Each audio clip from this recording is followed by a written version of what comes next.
life should be a celebration instead of a chore.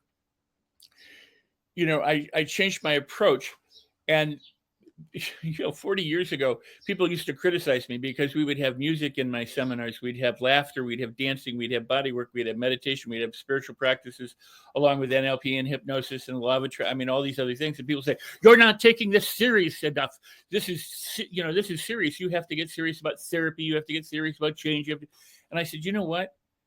Transformation is a process, but it can also be an experience. And people who come into a program or a workshop may want to have an experience that they can enjoy life and then learn how to do that once they leave the workshop. Because really, the workshop begins once you leave the workshop. That's where you apply what you've learned. So if you just come in and you work really hard and then you go home and you had a miserable time for 2 or 3 days or 2 or 3 months, inside a program, you don't understand how to go out and live with joy and with, happiness and connect with other people and smell the roses and have all this.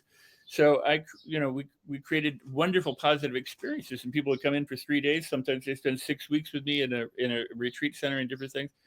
And today, I'm pretty much a crusader. There's too many self-help gurus out there who they have bought into the predatory capitalistic practices of, you have to have these things. You have to have the jet, the car, the watch. You have to have the trophy spouse. You have to have all those things. In order to do those, you have to work really hard. You have to sacrifice. You have to risk. You have to spend long hours. You have to sweat. You have to do all this stuff in order to be something that you're not yet now. And I work the other way around. I say, you be it first.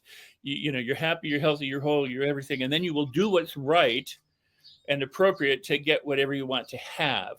And so, yeah, I mean, I'm in the homes and the businesses of lots of millionaires and millionaires who go, look, I have all this stuff, but I'm not happy.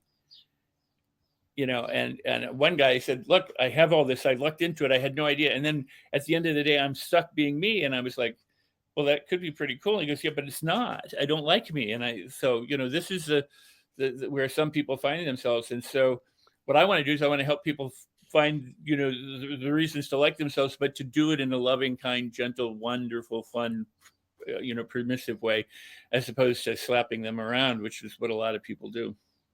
I really appreciate that, Rex. I think I'm more along the lines of you, and I have several friends and colleagues as well who go the other direction. I have a particular friend who I'm watching, and really he's a close friend and an ex-coach of mine, and I'm not even going to name him. You probably know him. He's a wonderful person. He's totally cool dude. Like, he's totally bringing it. He's totally bringing it to men. He's totally bringing it to humans. His love for humanity is unquestionable. He's an absolute brilliant rock star, a total powerhouse of a human. And his way of bringing transformation is through the hard road.